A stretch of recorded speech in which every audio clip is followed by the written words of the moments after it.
And we will begin with the Electoral Commission's processes that has partly, you may say, led to someone losing their job because they stepped out while carrying COVID-19 and have lost their job as a result of that. They stepped out to inspect the process. Now, I'd like to start with Nana Akomea. First, straight to Carlos Ahinkra, the former Deputy Trade Minister. What do you make of what he has suffered as a result of what he did?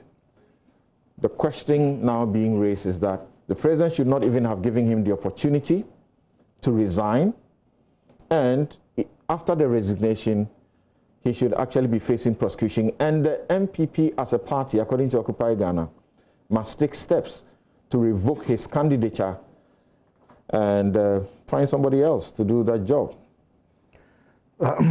Thank you, Samson. Let me wish our listeners a good morning, rainy Saturday morning. I haven't been here in a while.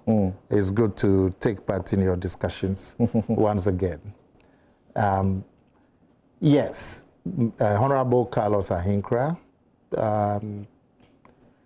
exercised a discretion wrongly, and he himself has admitted that he took a wrong decision under the circumstance, and he decided quite honorably that the best thing to do under the circumstance was to recuse himself from government. So he recognizes that he had been derelict in showing leadership at that point. That as a senior government employee, he needed to show leadership in enforcing the directive, not only from the president, but generally recognized directives to protect other people. And he was derelict in it. He has admitted it by offering his resignation. And so he has suffered the consequences. He has done the honorable thing. As for the president sacking him, I don't know what the legal ramifications are, but I would imagine that the employer would take that kind of step if it was appropriate, and if the employee refused to take that step himself or herself. I mean, something, if you had done something that brought the reputation of this institution, multimedia, into dispute, and you recognize that you've done something that brought this company into disrepute, and you thought the honorable thing to do to save the integrity of the company was to resign or recuse yourself from the company, and you took your resignation to Mr. Kwesi Chum, who I assume is your employer, I can't imagine Mr. Kwesi Chum saying to you that take your resignation away, I'm going to sack you. I would imagine that Mr. Kwesi Chum would exercise or consider exercising that prerogative to sack you if you refuse to do what is honorable. But if you yourself recognized that you hadn't acted in the best interest of the company, and you went to your employer to say, I admit what I have done is wrong, and I want to resign to save the company from any repercussions, your employer would hardly tell you that something, well, this is your letter, I refuse to accept it. I'm rather going to sack you. So I think his resignation is timely. He has done the right thing, and once he's offered it timely, in a timeously, the president had no option but to accept it. And all of us must also accept it in good faith. And that's what is done. As for subsequent sanctions, whether it's prosecution or the party taking further actions, well, the steering committee of the party is the body to take any further action. What would you advise them to do if this matter came before them? I would think that once the man has admitted responsibility and has himself taken steps to sanction himself, there is no further need for any other sanctions. Okay, interesting. Quaicoe, so he uses an example. I don't think, if you believe that's the best example to use. In the first place, I am an independent contractor for this company. I am not an employee of Multimedia. Now, even if I were an employee of Multimedia, this is a private organization. This is not a public, institution. I am not the appointee of a president who is leading the charge and who has issued several, EIs by way of laws to seek to regulate the circumstance and prevent people from the risk of COVID-19. The president has given 13 different speeches stressing how he will not put anybody in harm's way. Should he be accepting a resignation from his minister who, knowing he carries the disease, still goes out to mingle with people in a crowd? Well. See, the president, indeed, let me just make this point. If Carlos Ahinkra had not resigned within the time frame he resigned, I think he would have been dismissed. Okay. He chose the more, let's say, a softer option, because he would have been dismissed. Okay. No matter about that. Everything was clear that he had been irresponsible, highly irresponsible. I wouldn't say Carlos, as others were saying. He goes with this, he rhymes, But he's resigned. The president has accepted it. There are calls for further sanctions. Prosecution, let's take the first one. Was it the president who triggered the prosecution of those pastors or anybody else who violated the EI and had been tried and sentenced? It's law enforcement. Exactly. Look, let's grow the institutions. If indeed the man has violated, and I think so, even though we have to be specific, that when it gets to the court scenario, you have to be very specific as to what offense he's committed and proceed on that in terms of the law. Right. I think something, he violated the EI. That's what I think. But if you're going to prosecute, you itemize what exactly does his conduct, what offense does it constitute, which section of the EI or whatever public health law and all those things. You specify. So you drive the prosecution on it. Otherwise, you could lose. You find him guilty in the court of public opinion easily. But in court of law, you have to be very, very specific relative to the legal regime that he might have violated. And I'm not good at those things. Yeah. But the point I'm making... But you endorse what Occupy Ghana does. You say you are an occupier at heart. Yes. And people, good lawyers like Akomea is in Occupy Ghana. Yes.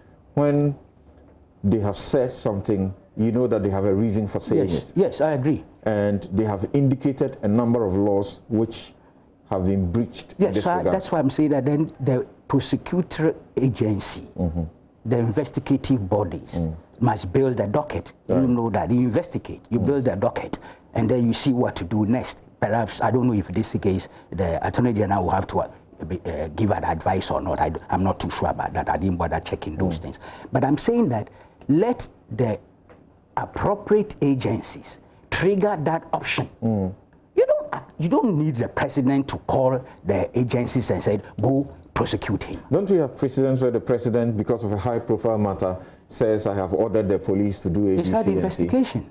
We are talking prosecution. The president, like for instance, the air busting, the president forwarded it to is it the Office of the Special Prosecutor? That's the right. allegations against 2 deputy chiefs of staff.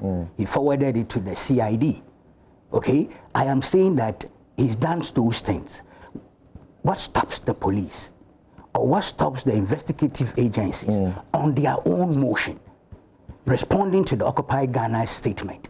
Because the Occupy Ghana has given them some raw material to proceed on. But that's okay. In respect of analysis number 12, what was the president's instruction to the police? He gave it to the CID to investigate the allegations, or if you like, the there is this thing, I've forgotten the exact word, but influence peddling, right, using his name by Mr. Nyantichi. He gave it to the police. Yeah, investigate to what end? The investigation body, based on your findings, will determine whether this is prosecutable or not. And that's why I brought in the Attorney General angle, that whether it would require an advice from the Attorney General. You may have to educate me on that aspect, because there are certain cases that don't go to the Attorney General, in my view. And that's a fact. Misdemeanors don't go for the principle. But when they are special, they can call for it. So the point I'm making is that in principle, I am not against the call for prosecution. Indeed, it's an option that is available. And I would rather wish those appropriate agencies trigger it than asking the president, putting the burden of responsibility on the president to call for it. That's the distinction I'm drawing. So in principle, I am not against that idea. But we should create and grow a culture of some of these institutions of states proceeding to do certain things without blinking an eye or looking over their shoulders. Now the other calls to that were made, like, somebody was resigned from parliament. I'm not sure the gentleman will do that. In any case, we are few months to the elections. Resigning comes with some implications and complications in terms of the law. The time that you hold a by-election and all the rest, and whether even a by-election will be necessary, looking at the time and scope. And the new register being developed, compiled. So that option, really, I don't see it happening. And so I won't waste too much energy interrogating that. Then there's the other aspect that gets him off as a candidate for the party relative to the coming elections. I've heard that too. But you see, that's where the problem is. This is a democracy. Unfortunately, didn't bring the MPP constitution. I know that there's something about misconduct that can lead to sanctions. And whether this particular misconduct, because obviously it is a misconduct in my candidate opinion, perhaps even more than that. In fact, people who rain curses on people were suspended or suspended because they have misconducted themselves. So this kind of misconduct, in terms of its weight, what sanction does it carry? Does it go to the extent of withdrawing him as a candidate? Would that be appropriate? Would that be democratic? In any case, it is a primary with a party contest that put him there as a candidate. You might have to apply that mechanism to remove him. I haven't checked. Fortunately, Nana Akomea is here, so he might know as to whether this conduct will warrant a situation where the party and which organ of the party could take that decision that, look, we have withdrawn this gentleman as a candidate, meaning then they will have to hold new primaries or perhaps select somebody as the party constitution allows them to do. So that area too, issues of democratic competition and the rest, the principle also comes in. The will of the electorate within that party primary, the constituency, those who are entitled to vote. If the party had the power to revoke his candidature, would you endorse that they do so? I would, to be honest with you, I would prefer he's rejected at the polls, if either at the primary level or at the national level. Rather than the party. The primaries are over. Yes, so that's what I'm saying, that option really is not practicable within the time constraints. That's my view. Right. Now, Fifi Kwetey, what will be your take on this matter?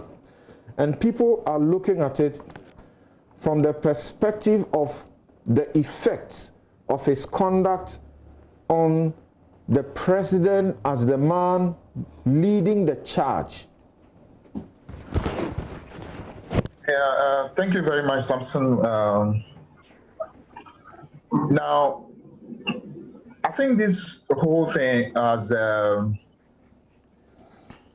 put the whole fight against COVID in a rather very bad light.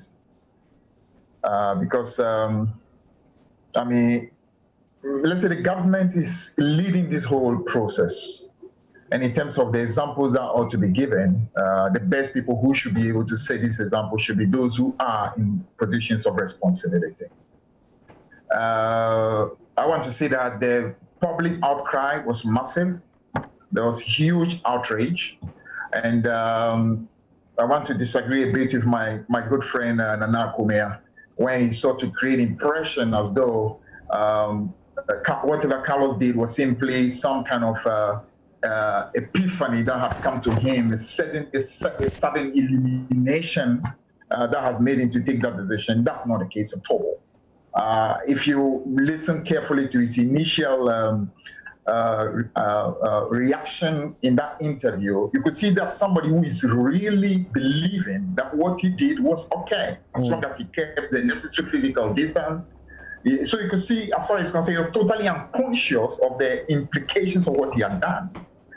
So I'm sure the initial backlash, I'm sure came to him as a surprise because he wasn't expecting the public to react that way. So whatever has happened really has happened because the public outcry and the outrage was massive. And of course, the government felt very embarrassed. And of course, pressure was brought to bear on him. And he had taken this decision. So please, let's not make it look as though he himself had really thought about it right from the beginning and thought that's the proper thing to do. Let's not do that. That would be trying to deceive the country. So he was forced to basically resign. And let's say that has been done.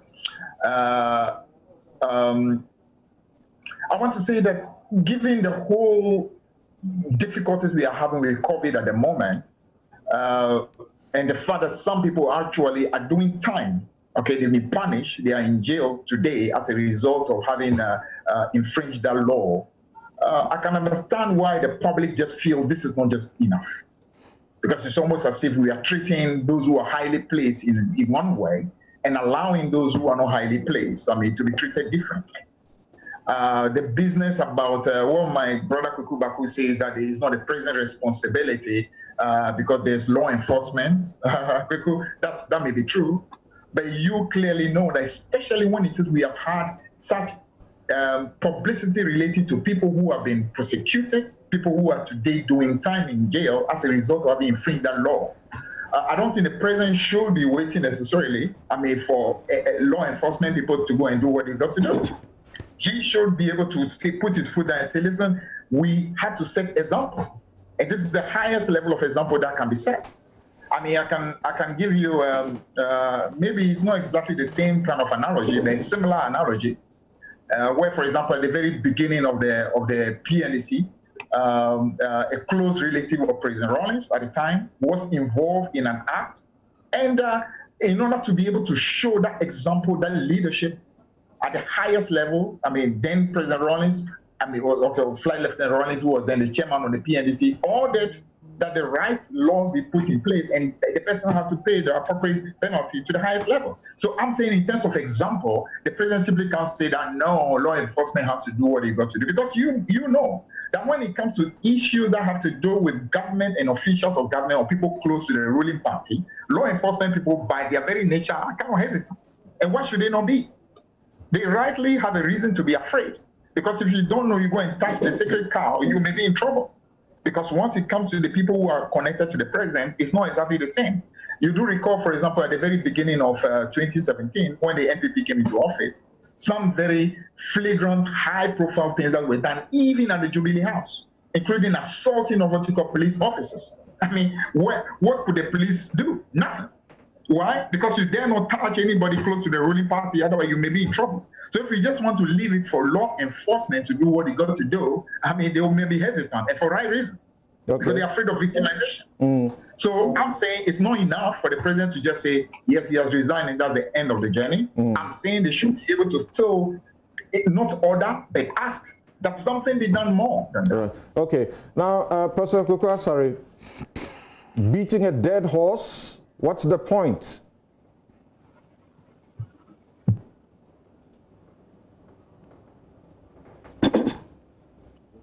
Hello, Prof.Asare. Hello, Professor Quaicoe, are you there? Yes, I can see you. Yeah, Samson. Yeah, why beat a dead horse? Well, I think everything that has been said is correct. I agree with both Nana, Akomea, and Fifi.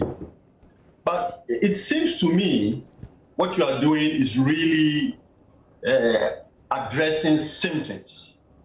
Because what happened was so obviously wrong, you have to ask, why was it done? And unless we understand the culture that emboldens people to do such things which are so obviously wrong, we'll be back to the same conversation next time with a different person.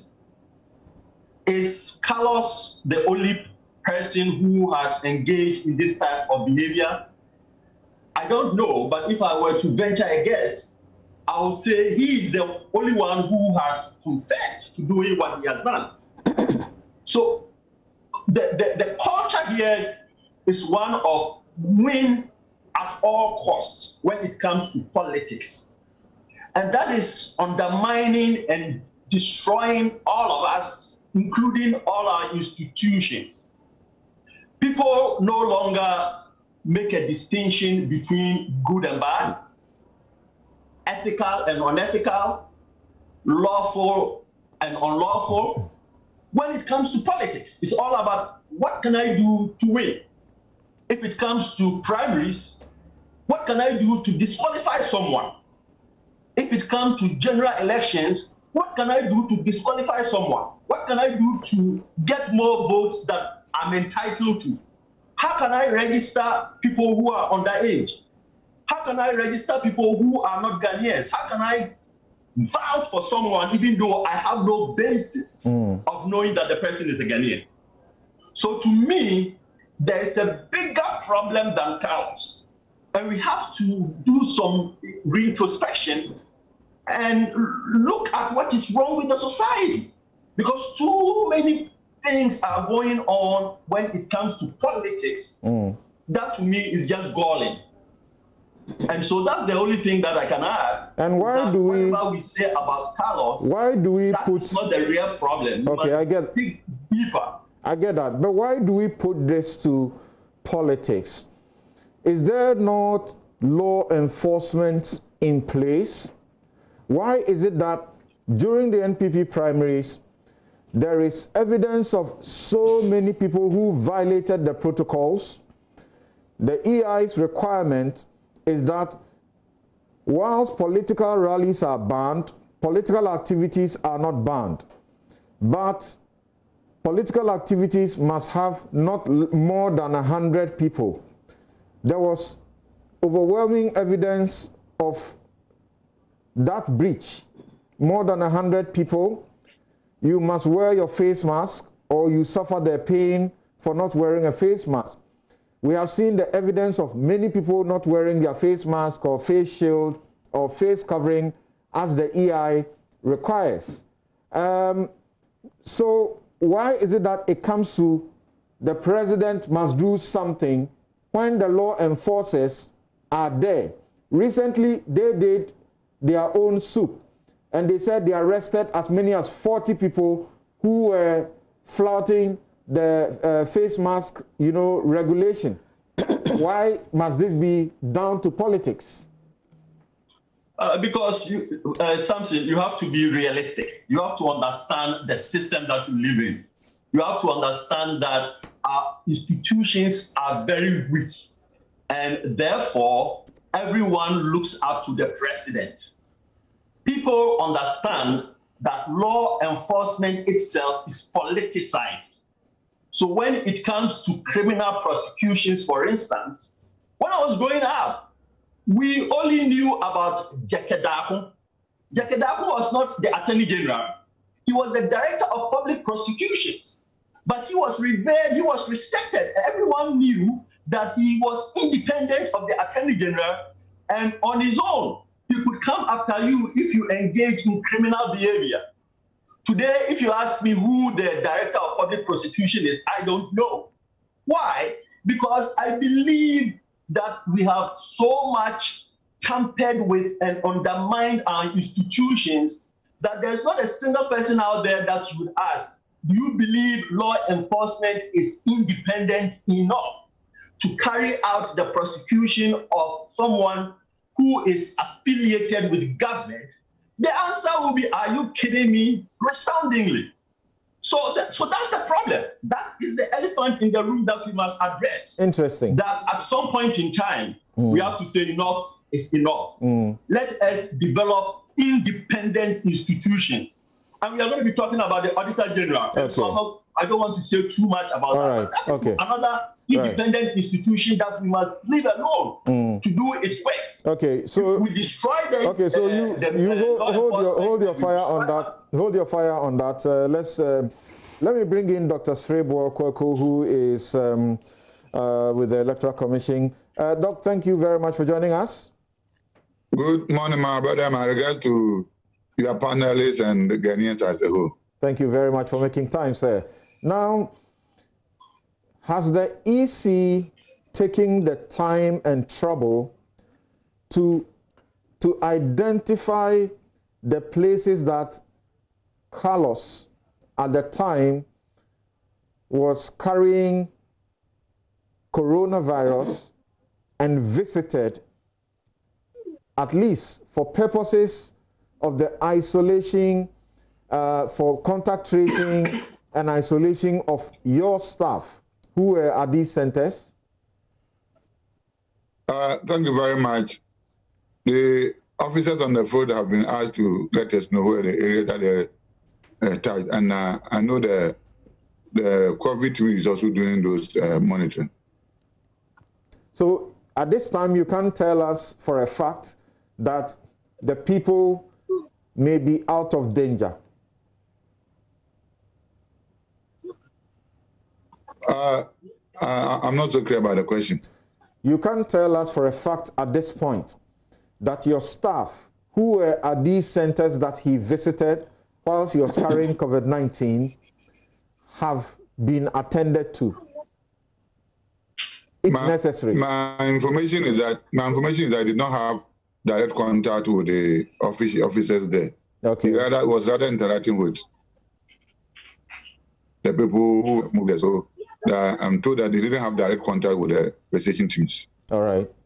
So if in India, then it could be like a contact with an applicant will get in contact with our people. But there was no direct contact between him and our officials. But that is not to say you are ruling out the possibility of contact tracing and testing your officers within those places. That's what I'm saying, that we have asked the district officers there to help us identify the areas that he touched. And the national COVID team is also doing those monitoring. Okay. This one is more of the specialists there, because the Electoral Commission, we don't have the skill to do the contact tracing and the rest. That's right. So the COVID people are working on that. Okay, thank you very much. We'll return to you on the other substantive matters as far as your role is concerned. Nana, I thought I saw you going through your constitution to respond to assist us with what Quaicoe was asking. Otherwise, shall we move on to the exercise ongoing and the matters arising?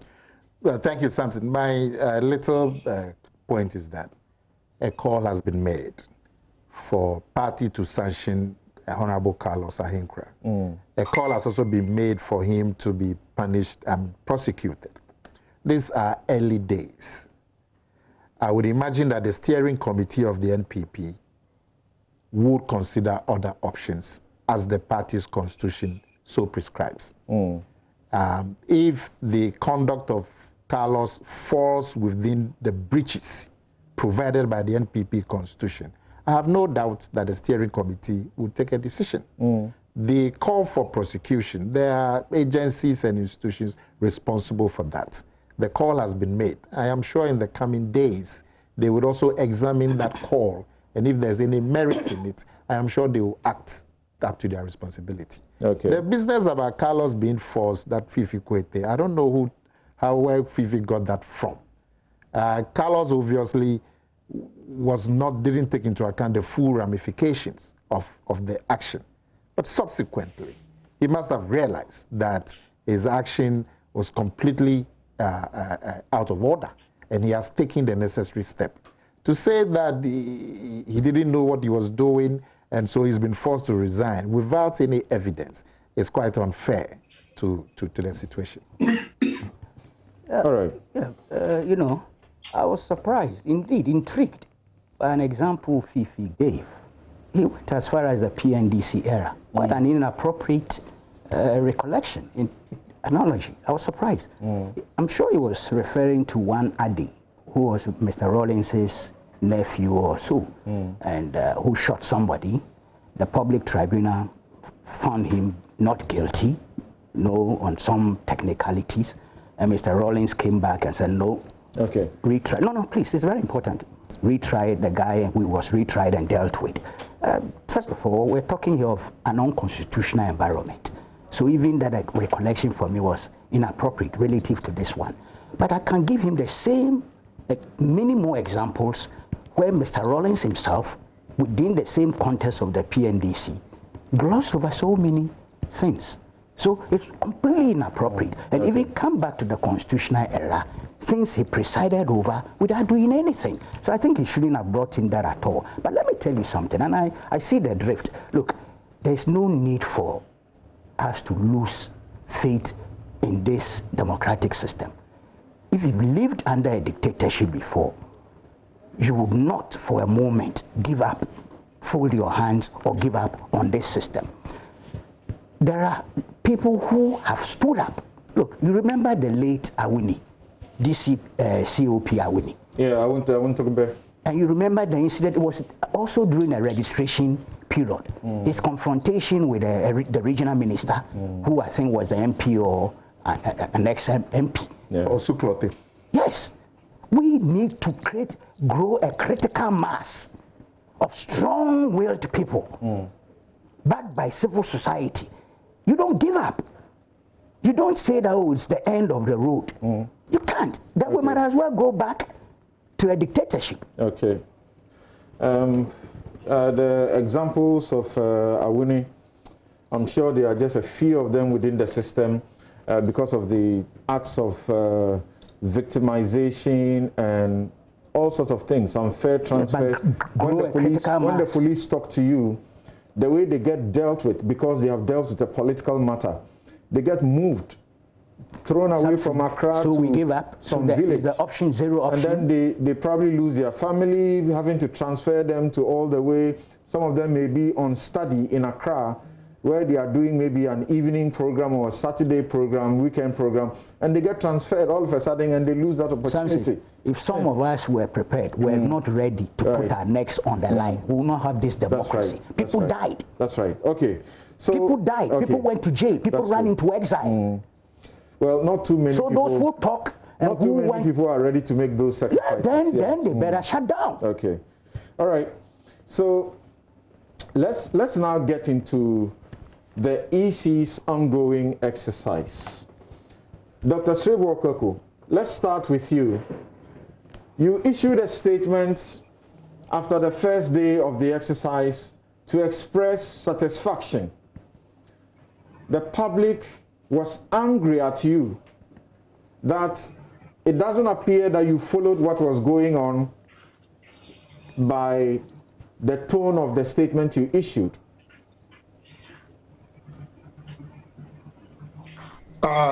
Something, I'm not sure of the statement you are referring to, but in all our releases, we have been complaining about the refusal of the public to observe the social distancing. And we have come out with a lot of new steps and the rest to ensure people observe them. We have been saying that we are satisfied with the figures and the way the machines are working, but we have all been complaining about the refusal of Ghanaians to observe the social distancing. Are you disturbed about what is going on at these registration centers because of COVID? Come again. How concerned are you about what you see about the complete lack of observance of the social distancing, the protocols, no physical distancing. There are people you see around the place, they are not wearing face masks or any covering. And at some places, almost like a stampede. See, let us also be very careful we don't jam all of them together. There are a huge number of centers who are observing those protocols. So there are some few of them who are not, and let's talk about that. If you make a statement that they are completely out, then I would say that maybe those who are making those observations have not monitored enough centers.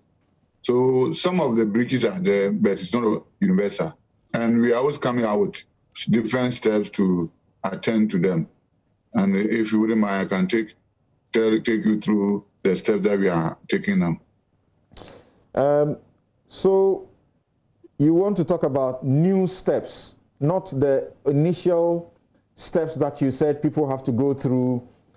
Get to the center, you must wear a mask or a covering according to the law.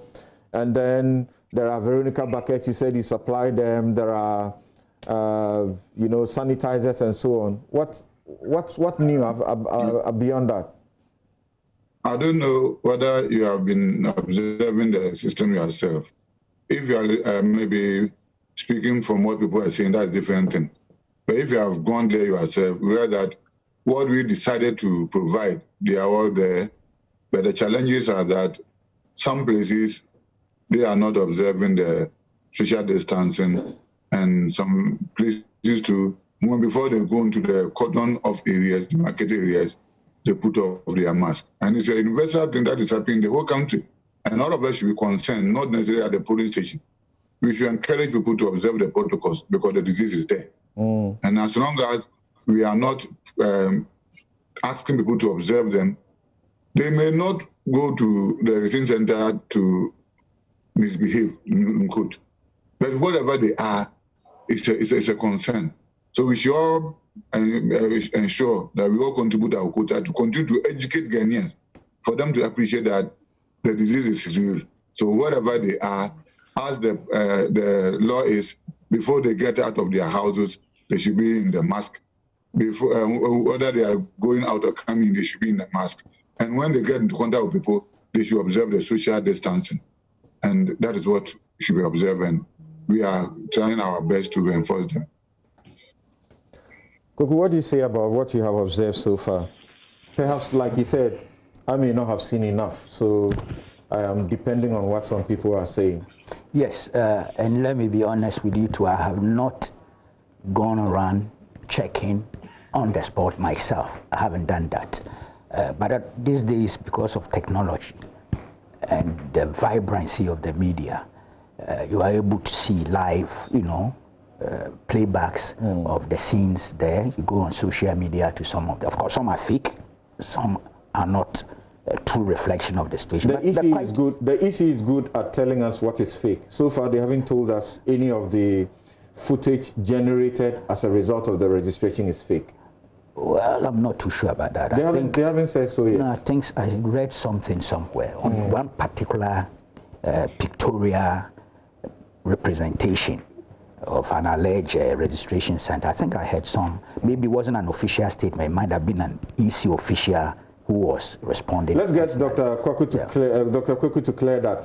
Have you detected any, fake, footages out there or something like that? And have you responded to them?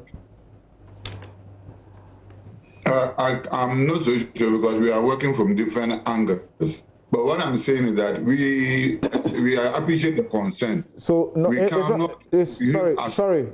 It's not about not being so sure. The question is, have you detected any such? Because in previous times, when you detected something like that, you have issued a statement to indicate to us it is fake, and then you hand it over to law enforcement. Have you detected any such? That's what I'm saying. I have not. But we have regional director, district officer, different people.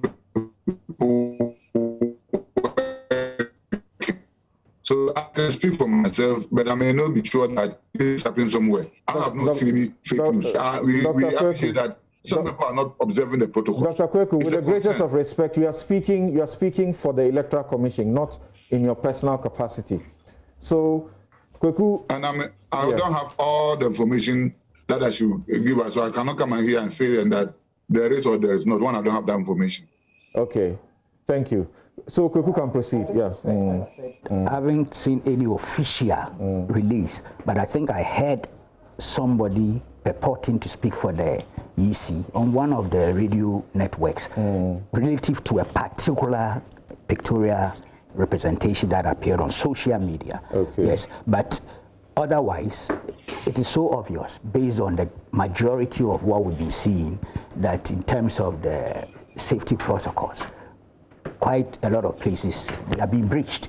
I mean, you can see it yourself. He says a few places. He disagrees with the use of a lot of places. Well, but you see, yeah, this relativity.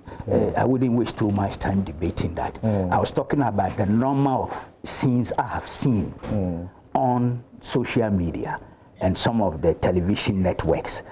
If I'd seen about 15, at least about 10, I saw breaches of the safety protocol. So that's the context in which I'm talking about a lot, what I've seen, you know, and that is a concern. I mean, I don't think there's any Ghanaian out there who will not be concerned about those breaches, you know, and the breaches are more relative to those who are coming to register. And I'm not sure, there's a friend of mine was telling me that perhaps what they should have done, you know, was to create a certain system where the people who come, they are given numbers, you know, and then you go back, maybe even a board, the time when your number is up, it is announced, and then you come in, you know, and I found that very imaginative and creative.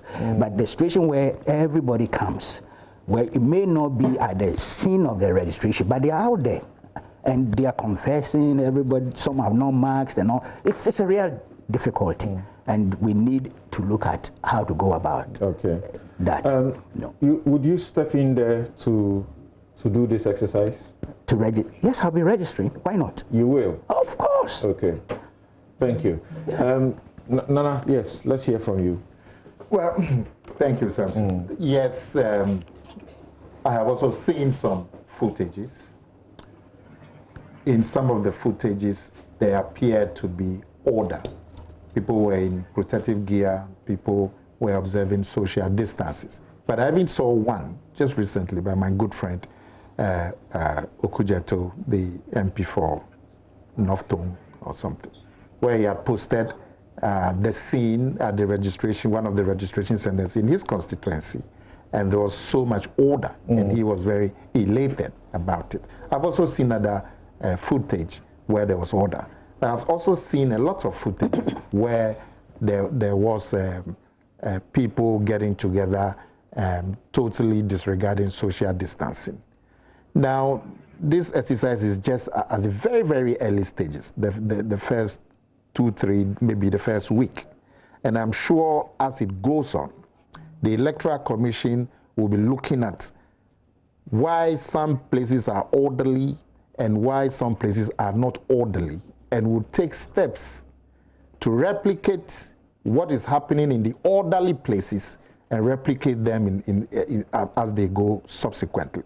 It's a life issue. Are we in a situation where you can take chances and hope to progress the way you are talking about? Your question brings in a wider issue.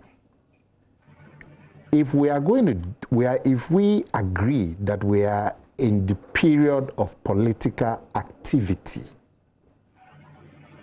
then we need, as a country, to think through it, because this mass gathering, people getting together, is going to occur very, very frequently as we go into the campaign. And we must be prepared for it. I've seen footage where, look at the NPP primaries, where as a result of the election, people were so happy they forgot protocols. We saw footages like that. It's normal. I've seen footage where the president went to Abosokai, passing through, and people got together and disregarded the protocols. I have seen footages of President Mahama in some political activity, and I have all the footage on my phone. And there's a lot of people getting together, completely disregarding protocols.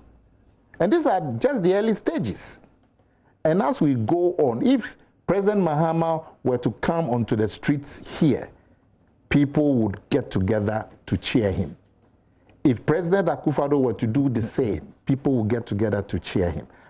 It's going to happen. So we need to think through as we are getting into the campaign season. Is there a danger? Is there a danger in that? Do you recognize that? No, there is a danger. That's what I'm saying. That there's a danger. So if there's a danger, and you are a leader who is asking everybody to do what is right, and you say, what we do not know is how to bring back life. Yeah. You say,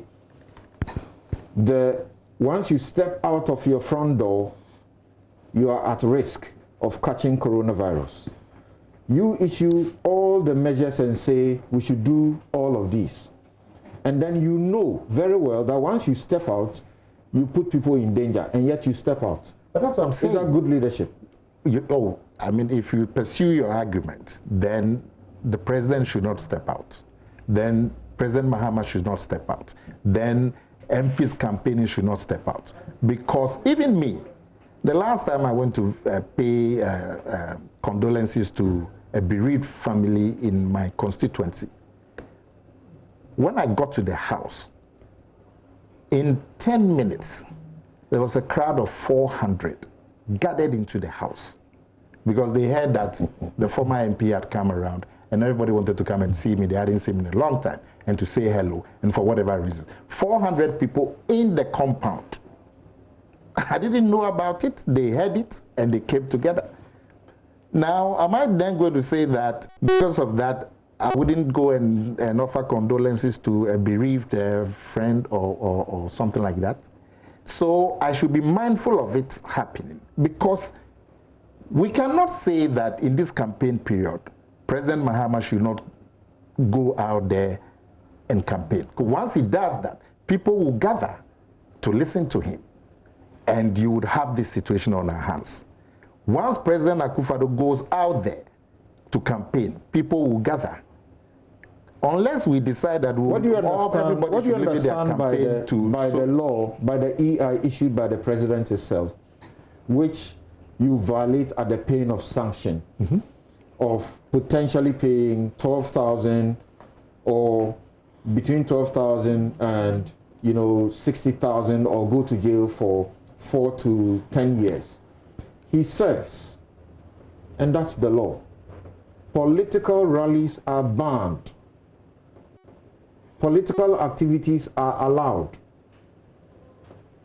subject to observation of all these protocols, and not more than 100 people. You are saying once they can expect that 400 people will mass up, it doesn't matter, they should go. No, I agree with you, but I'm saying that you should also be mindful of the reality. When I went to express condolence, it wasn't my fault that people in the surrounding houses came to the house because of my presence. It had nothing to do with me. And there was no way, unless the people, I'm sure when the crowd started coming, the people locked the gates. But then the compound was already full.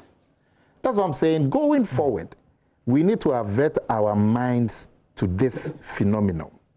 Because unless we decide that no political campaign should take place in the open, and that political campaign should be done where there's no contact between the politician who's campaigning and the public who wants to hear his message. Okay. It's going to happen. And I've told you that I've seen footage of President Mahama making donations in the Volta region. It was a huge crowd. All right. Mass together. I'm hearing and it's going to happen. So I'm going forward, how do we structure campaign? I'm hearing you say that the law is not up to reality, and that the law will not be obeyed.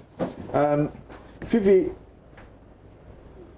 what have you observed, and how concerned are you about the registration exercise itself, yeah? Yeah, Samson, thank you once more. Let me just say that we are in very unusual times, and we should not in any way seek to rationalize it, because when we do so, what we'll be doing effectively is rationalizing the deaths of our own people and the illness of our people, and we should not do so. Something I don't know about you, but I'm sure my brother Quaicoe and I are very strong lovers of football, and we watch very passionately, especially the EPL, the English Premier League. Even in a developed nation with such high levels of literacy, high levels of awareness, they have taken the decision to have what you call football matches and sports events in empty stadia. And they are far, far more, educated than we are. The levels of education, they are much higher. But even they have realized that you simply cannot take chances. Now, the same thing is happening all over the world. America has elections in November. But you can even see that the major political events are being done without crowds. And it's only recently that you have President Trump, who effectively decided to do exactly what is not advisable. And that has received huge condemnation everywhere. Packing crowds into an auditorium, and people actually condemn it very highly, because that is simply, and that is exactly, you can see what's going on in America today. While the whole world, most countries are going down, America's situation is actually becoming worse. Now, so what is going on in our country today is absolutely, difficult to understand. Now, something I want to say that in connection to the previous discussion, when you, for example, mention why is that institutions are not getting the strength to do what is right, individuals are not having the boldness to stand and do what is right, it's also largely because we have in our situation so many people who have the voices to speak, who have got what you call the capacity to be able to speak, and they keep quiet while wrong things are being done. Now, I want to mention, for example, that the GMA, that's a Ghana Medical Association, the recent statement they issued, and they directed it both at the NIA, that's the National Identification Authority, and then the Electoral Commission, asking that those two institutions and their heads must be held responsible for anything that happened in the areas of their operation. Because in truth, the last thing you want to do in this time is to actually be having mass events.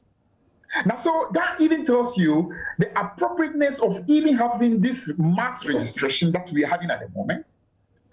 I can even say that even having a revision is bad enough, but that's actually far better, because they will be dealing with how many people, maybe 2 million people or maybe 3 million people. But now you are having a situation where upward of 18 million people are supposed to move to registration centers and have themselves registered.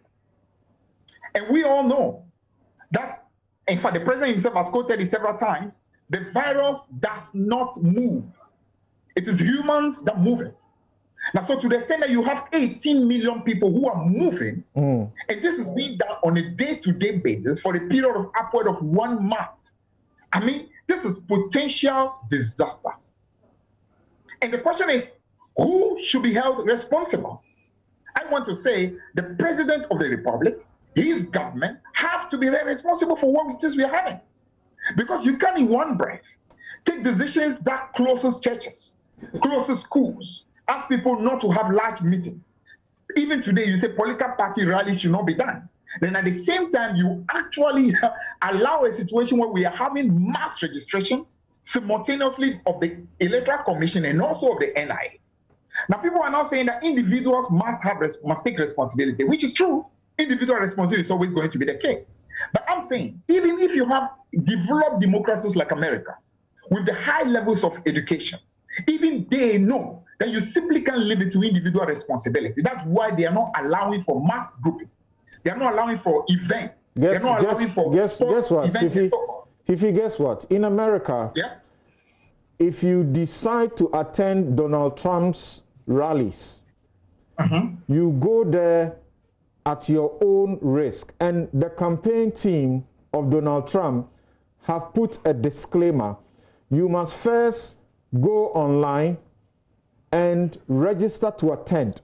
And then there is a disclaimer that says that for you agreeing to attend the rally, you are agreeing knowing that you are at the risk of contacting coronavirus. And when you do, you cannot take an action against Donald Trump or his team. So that is individual responsibility. You go or you don't. Yeah, but something, you see, the difference is this. Attending a rally is something that you can choose to do or not to do. But when it comes to registration for voting, you have no option. It's your civic responsibility. It is your duty as a citizen. So you are left with no choice. Even people who have got what we call underlying conditions, they have no choice but to go and register.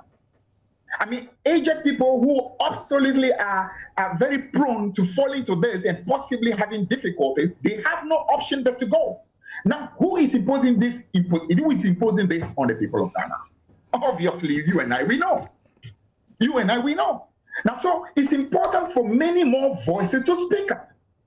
Lots more voices in this country must speak up and condemn what is going on, because we are endangering this country.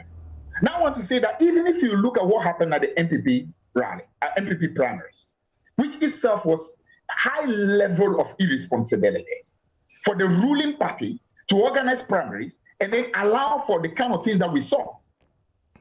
Now, even that one, with the problem it is bringing today, now you can even imagine what now is happening there. And that one was happening in 160 constituencies. This one is happening in 275 constituencies at the same time. And it's not just that. It's not like an event that is happening just in one place. No. In virtually every community, if you know exactly how polling stations are. So when you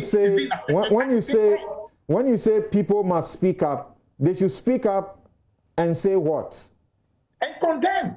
The fact that the country is being made at this moment to be going through what we are going through.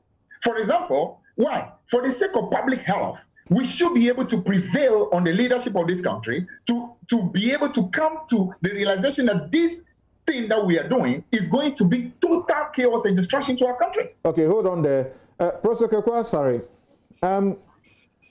the president, for example, issued an EI and says, he didn't say churches are opened. Some people don't read the EIs. It says you may. So the churches who have an understanding of what the law said, the use of the permissive language, decided that you say I may, my decision is that I don't want to. The president again said schools may open. May open. If you intend to open, you must open the school subject to the protocols you are supposed to undergo. Fumigation, disinfection, among others. Then they went ahead to say, students may return to school. So a student is not under compulsion to go to school. And the Ghana Education Service clearly understands that, and they say, well, we encourage you to go, but if you decide not to go, and you can study at home and then come and take the exam or whatever your choice, that is your decision. Why should the exemption given for the registration exercise be blamed on the state or the EC or the president if somebody went there and as a result of that, you know, coronavirus got worse? Well, you know, something, I don't want to relitigate this because I think it's been litigated enough. And the last chance to do something about it was at the Supreme Court, and nothing really happened. The Supreme Court gave the Electoral Commission the go-ahead to undertake the exercise.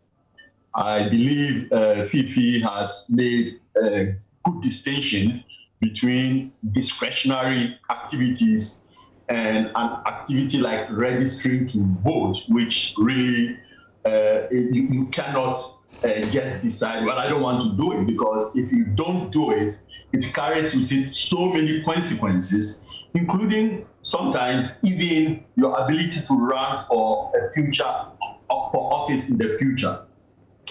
Having said all that, the point is the Electoral Commission has assured us that it is able to do this safely. And so we should hold them to that. We should demand that they do it safely. And frankly, the way I see it, if there is any evidence that something has gone wrong, they should be held responsible, because unlike the Trump example that you were giving, you know, that Fifi has explained it. That is discretionary. This is not.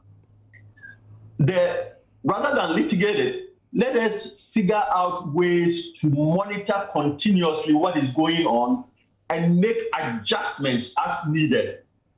Where I might have an issue, and I am happy my friend Mr. Strebo is there, maybe he can help me, because some of us, through no fault of us, are locked out of the country.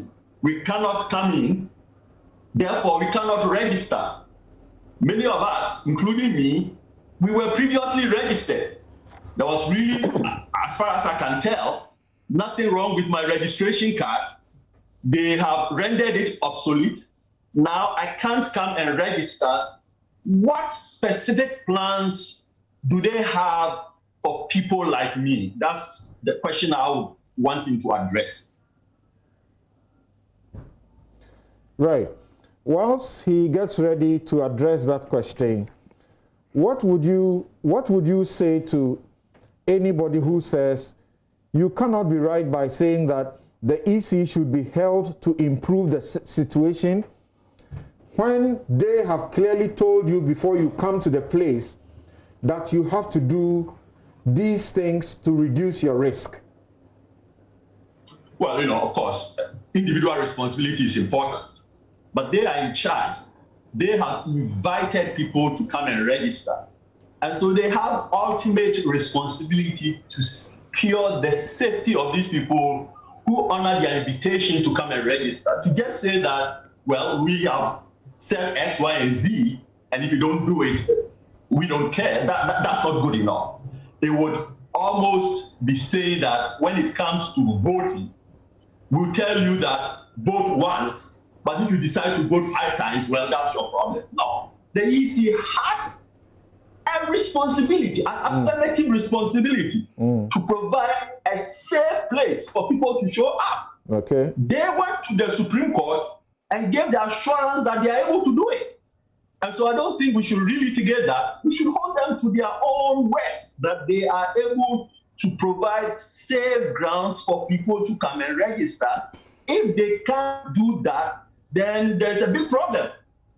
Something, I'm afraid that unless we are very careful, we would end up with a voters register that has so many questions surrounding it that it is not possible that it can be used to organize a fair election. I'm very concerned about that, because registering so many people during a pandemic is not a trivial exercise. You can Google Zambia. They were supposed to do registration this month. They postponed it. The Electoral Commission, they said, no, we can't do it. So we are going to postpone it to October. And in October, what we will do, people who have previously registered, they just have to do verification, and we will register new people. That to me makes sense. But, you know, different election managers do things differently, and I respect that. They think they can register 17 million people during this pandemic era. Well, let them do it. But let them do it safely. And if they can't do it safely, let us hold them responsible. Now, from the caution from the health authorities or the experts, it's it becomes obvious that what is going on is a fertile breeding ground for an exponential rise in the infections, regardless of the assurances that are given.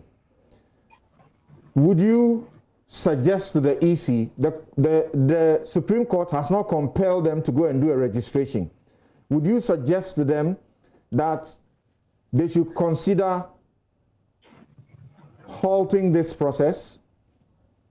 I have no suggestion for them. I think people have made enough suggestions to them, and they have decided they have something in mind that they want to do. Now they should do it safely. If they are not able to do it safely, then we should hold them responsible. I mean, it is too late now to be giving them advice and offering them suggestions and so on and so forth, because we debated this for about 5 or 6 months. Everything that can be said has been said, and the EC has prevailed. Even the Supreme Court has given them the go-ahead. So let them go ahead, but they must do it responsibly or face the consequences. What's the point? What's the point in holding somebody responsible for the dead when there was an opportunity to avoid the death occurring? Well, of course, we can't go back to the Supreme Court and provide a hypothetical that you just provided, that people are going to die, so don't let them register. The Supreme Court was aware of that. The Supreme Court didn't compel them. Of that. Prof.Asare, the Supreme Court didn't compel the EC to go and do a registration. If the EC wants to stop it today, it can stop it, and it would not have violated any law.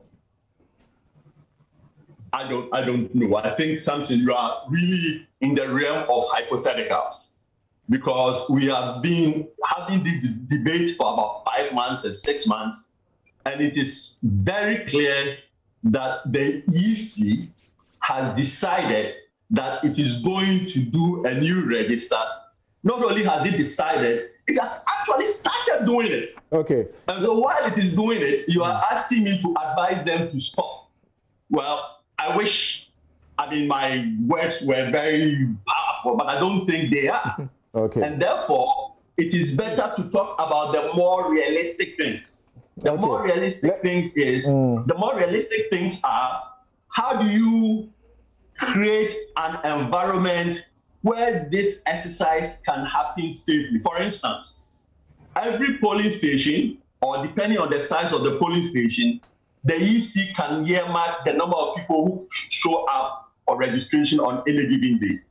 Maybe it's a small one, so 50 people. Maybe it's a medium-sized one, so 100 people. Maybe it's a large one, so 200 people. Then it may issue kits or pieces of paper, 1 to 50, and then everybody else goes home. And then the 50 people, they have lines drawn so that people know where to stand. It is a difficult exercise, but it can be done. And I think there has to be some planning going on, because the pictures that I am seeing are really frightening. Okay, thank you. Let me go to Srebo Quaicoe here. But the question I'm asking almost everybody, Dr. Prof.Asare, would you queue up and register if you were in the country, from what you are seeing? Personally? Yes. No. Okay. I won't. Thank you. Because I consider the risk to be too high. Okay. Dr. Srebo Quaicoe, can we take it from this point, the suggestion that Professor Asare just makes, to sanitize the process so that people don't risk their lives, more than they are doing now, if you like. He says you can issue chits, you can determine specific numbers of people you register for a particular, registration center for a particular day. So we don't have to have people go to a place, a registration center, and sit the whole day. Thank you very much. I want to put on record that I registered yesterday. Then a lot of things that he said we are already doing. The machine is able to generate queue control numbers. So we've told our officers that at least having worked for about 3 or 4 days, they know their capabilities. So they should key in the machine. When you go to key control numbers, it will give you the days that you will select. Okay. So assuming the capacity of the team is the capacity of the team is to register 150, then they should generate the 150 and give them out to the people in the queue. Then those who have not, who don't fall within their capabilities, they will generate the following day's date and give it to them. So when they come the next day, they'll be considered. Again, we have increased the number of mobile teams, so that whenever there's huge numbers at the center, the officers will call out this officer concerned, and these officers will ask the mobile team to move in to help clear the people in the queue. But as I've been saying and will continue to say,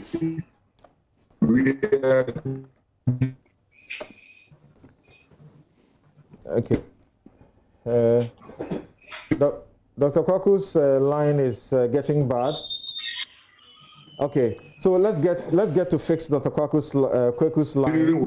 Ghanaians who are 18 years and above. Okay. Are you okay now? Yeah, you can start. You say you are dealing with Ghanaians who are 18 years and above? Yes, and they're of sound mind. So everybody should be concerned about his or her health before you think of others. You yourself should know that if you don't take the protocols very seriously, you may endanger your own life. So once we are able to push that into the understanding of people will then help the cause. Because whatever the commission decided to do, we are implementing them. But it's left to the applicants to also reciprocate. And we are going further. We have even added security persons. Then when people come there and they are not observing the protocols, they should implement the law. If they need to be arrested, they should. If they need to start from the place, they should. We have asked our officers that whoever comes there and is breaching the regulation, they should ask them to go and come back. We're prepared to observe the protocols. So we are increasing the number of centers.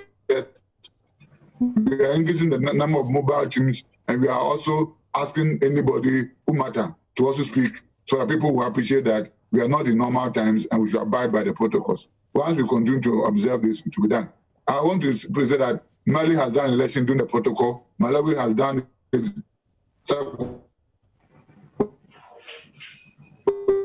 Has done it. Others are doing what can also our health seriously. We are certainly also paying attention, like you had been saying earlier before we got to this stage, paying attention to the science. And the science shows that in the last few weeks, our situation is not good. Now we have 117 deaths, and we have recorded so much. We are now hitting the 20,000 mark, even though we have about over 14,000 recoveries. Community infections is where we are now. We are not actually in importation of the infections. So we should be minded by the science. Professor Prof.Asare's question to you also is, what happens to people like him? And I have seen a letter written to you, or a petition written to you by Ghanaians in the UK and elsewhere, led by Richard Sky, informing you that there are many of them, they are out there, they have been locked out. What are you doing to them? They desire to register and to vote. If I heard that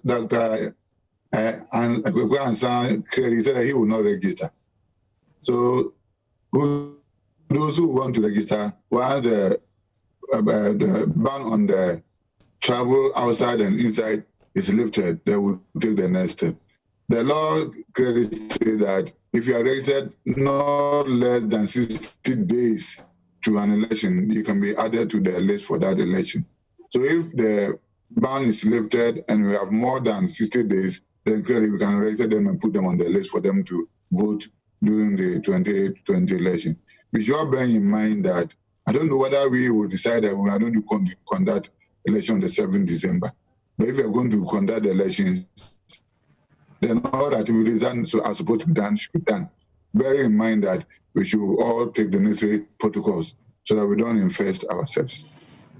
Do I hear you say you are planning for the possibility of registering people if the borders happen to be opened not more than less than 60 days to elections? Exactly, it is in part of our timetable to register Ghanaians outside, as we did in 2012, but for the COVID. And I'm saying that now there's a ban on the travel outside and inside. The borders are closed. So we cannot implement that part of the program. But if it is lifted before then, and if we have more than 60 days to election to do, we will do that. But if we register them less than 60 days, the law is clear, CI 91, clear that we cannot add them to the list. Okay. So, Dr. Quaicoe, I desire to register and to vote. I take a number of things into consideration. In my area, I think you are doing in clusters. You are doing 6 days for each area and then you move on, right? So in my area, you are there right now. You're right. You are there right now. I have gone out and seen the queues. I am afraid I'm unable to attempt it because I'm not thinking about myself alone. I'm thinking about my family, and I'm thinking that I may have people who have, as they call it, underlining situations. So I must be careful not to, put them in harm's way. I am a citizen. I want to register and vote. Here I am at a time you have asked me to register and vote, But I'm afraid because of what I see.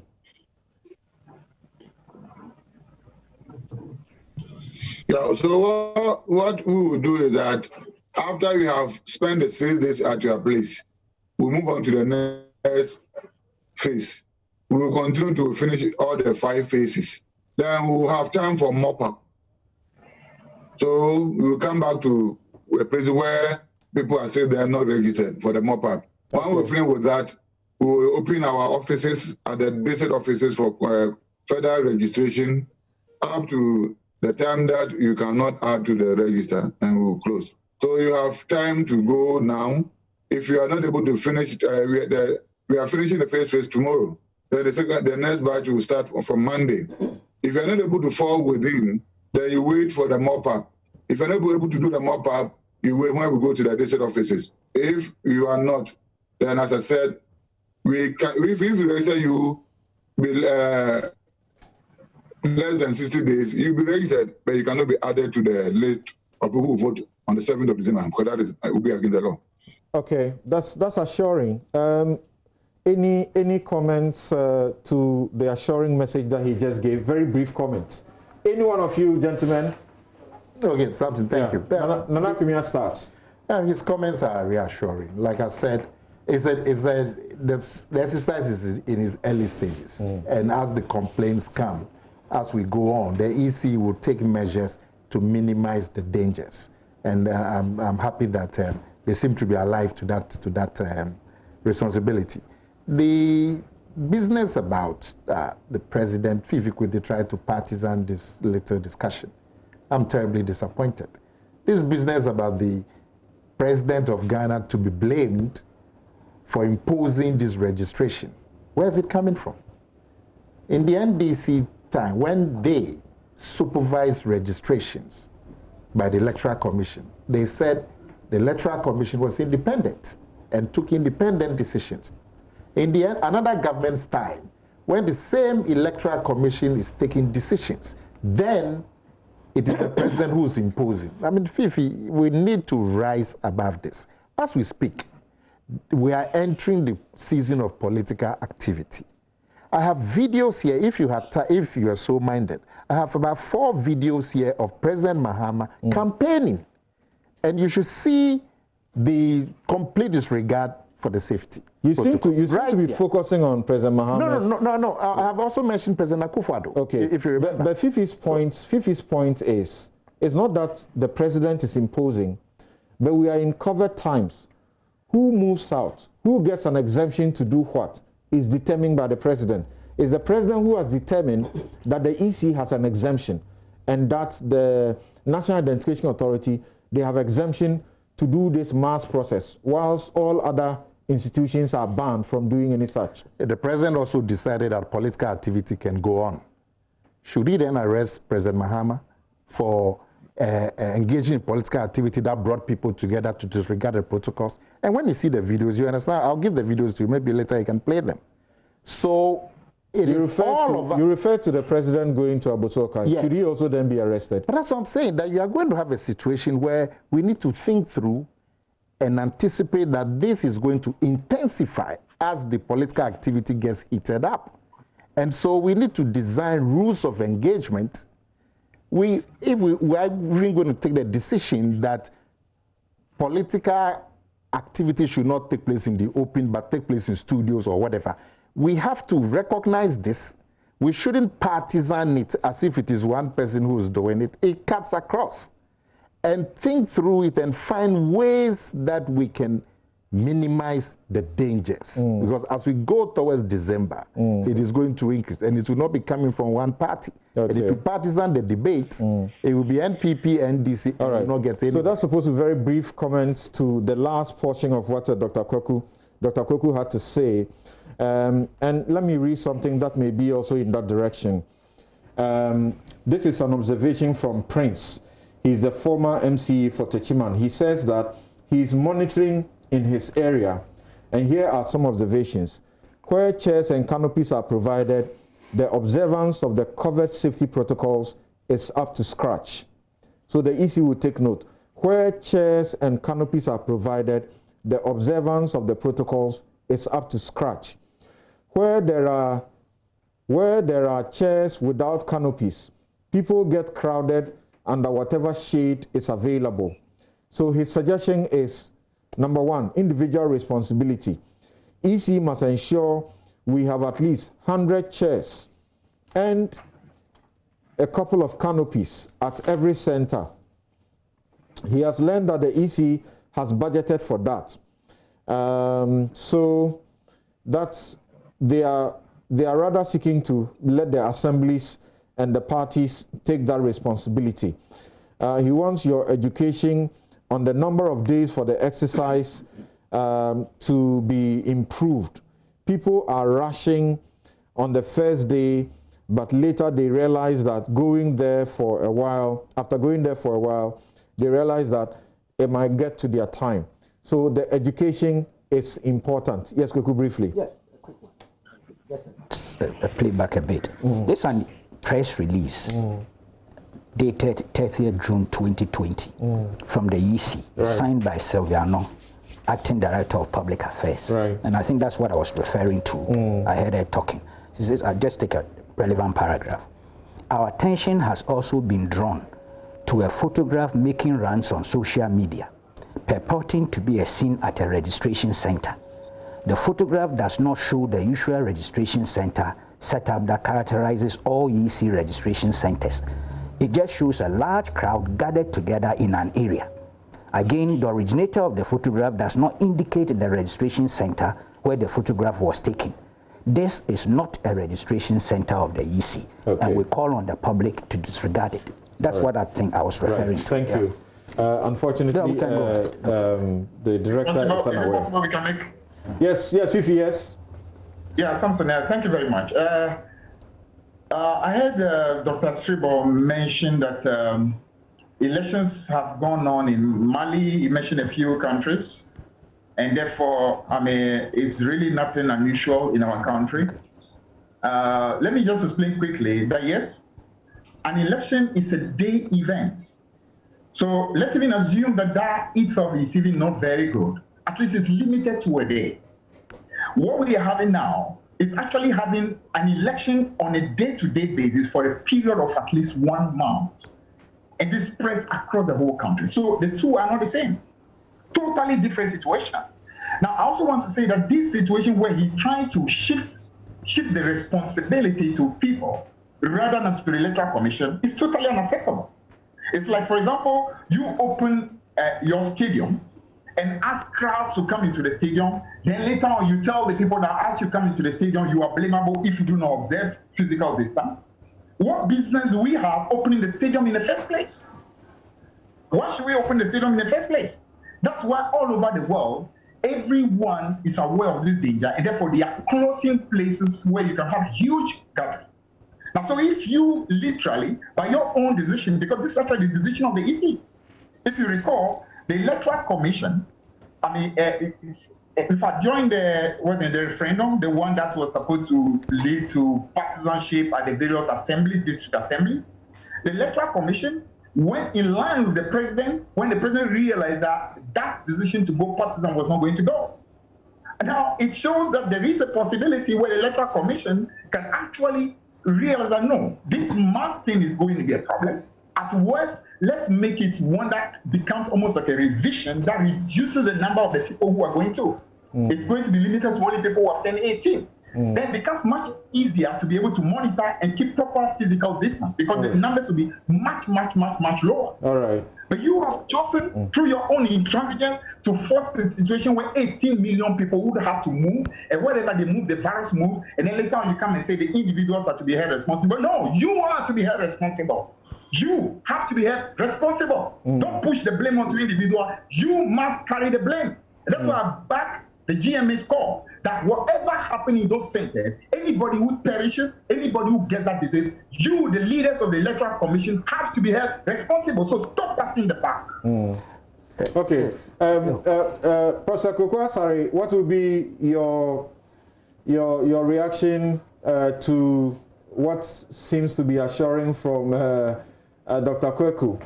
He says even though it is clustered, the bus comes to your place and the train leaves at a point, but there will be a mop-up. If you are scared like me, I doubt I'll be able to go through this process. I get disenfranchised. I don't know if I did it myself or the EC did that to me. When they are done, there'll be a mop-up where you can go do it, or at their district level, you can go and then register alone. If there is enough time before the elections, not more than less than 60 days. Something I really would say that they have a challenging task, and I wish them well. They should continuously monitor what is going on and try to adjust as they get information. It's not going to be easy, but you know, with hard work and planning, maybe they can actually do it.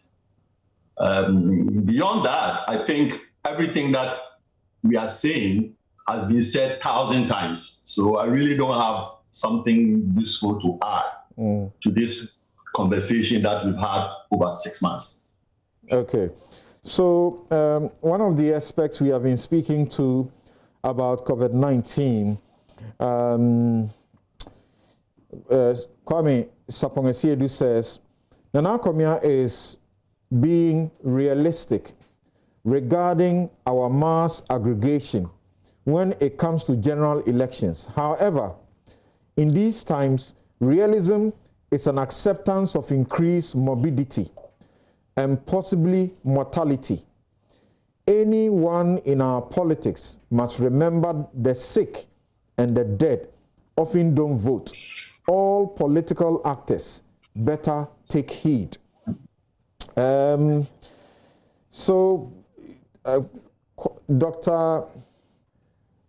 is a message from Dr. Ohiniba Owusu-Danso, and he wants us to also look at issues from a certain perspective. And he says that it is important to stress that among all the processes of the EC leading to the next general election, the steps in the voter registration exercise provide probably the least risk. This is because whereas most of the processes will cover a couple of days and probably weeks to offer opportunity to allow for far less crowding and good social distancing as against the general elections, which will be held on a single day, we need to encourage all the relevant agencies and community leaders to enforce and ensure the nation the good observance of the COVID-19 protocols by the citizenry. If this is not feasible now, then it is the case, is it the case that no general election shall be held in December 2020, since that will be a single day and comparatively result in difficulties for social distancing? Let's all get on board to contribute to ensure the COVID-19 protocols are observed everywhere in the country. And Dr. Oheniba Owusu-Danso is the CEO of the Komfo-Anokye Hospital. I'll read just one or two more messages for you, and then we can move on. And this one, anytime the politicians step out, they know the law is going to be broken on their account. What does that make them? Leaders or lawbreakers? Colluding and abetting law breaking? We must be serious. Absurdity and injustice is a fatal mix for problems. You identify yourself as Ama. Okay, thank you for your messages. We'll take a, okay, Quaicoe has something to say in a minute, and then we take a break. All those cases that went to court, especially the Supreme Court one, was the issue of whether or not EC could hold the registration relative to COVID. Was it raised? Was the issue? Was COVID an issue? I don't think it was. So why? Why didn't they do that? Why didn't who do that? Those litigants, those who went to court, the plaintiffs, who are still talking. No, the argument they went to court could not be on COVID. Yes, but it is a subject matter now. The EC is going ahead doing registration relative to the Supreme Court's verdict. You said the Supreme Court didn't compel them, but I think there was an element of compulsion somewhere.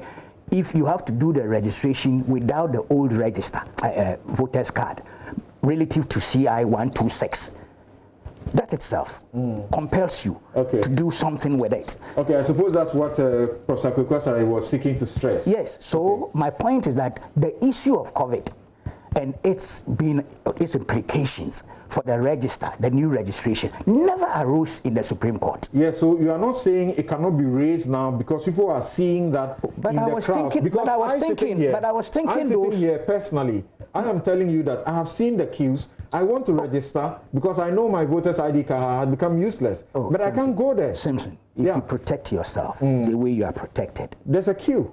No. But I'm telling you, the queue is outside. It depends on the time you go.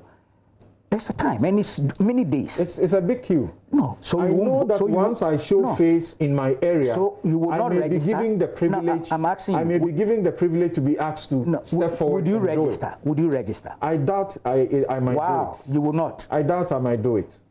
Well, that's interesting. I would, but my point is that those who are challenging this process would cover it as the basis and had the opportunity to go to court, but never canvassed that view.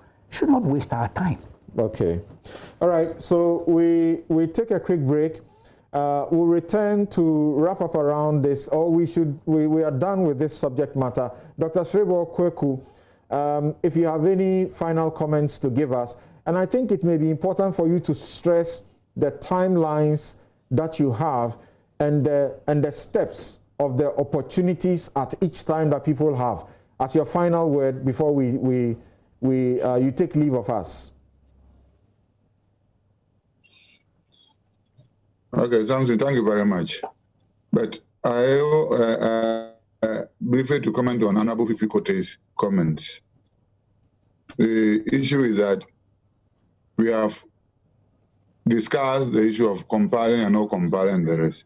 And we are convinced beyond every reasonable doubt that we couldn't have used the current register. That's why we are compiling new ones. And the issues have been discussed, and those I don't need to go into that again. We have gone beyond that state. But for now, we are compiling the new register. We want every Electoral Commission, Honorable Fifi Kwetey himself, the media and the rest, let us all appeal to Ghanaians that once we are making the facilities available, they should make use of them, wear the mask, observe the social protocols, whether they are at the polling station, receiving center or not, so that all of us will take our issues as a serious. The COVID, it can kill. So wherever you are, protect yourself and abide by the protocols. Now with that, our plans are to finish with the registration, the mass one, by the first week of August. Then we will use the rest of August and first week of September to produce the provisional register, make copies available to the political parties, and exhibit the register second week of September.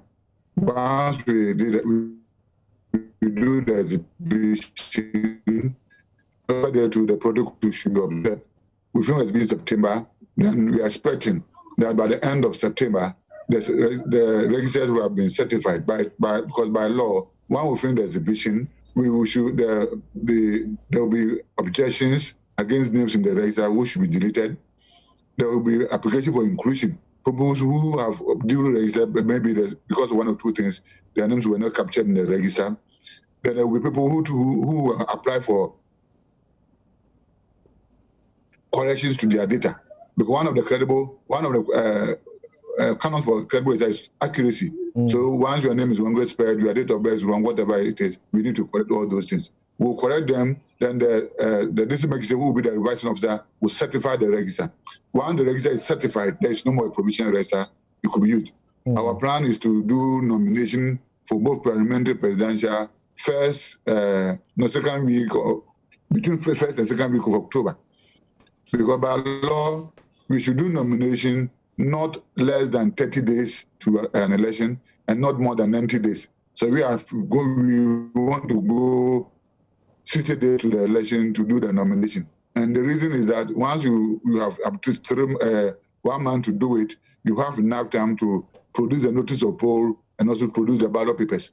So once we're able to do the nomination first, second week of October, then we'll have time to print the ballot papers and the notice of poll and make them available. By our program, we intend giving the final register to the political parties by the 6th of November.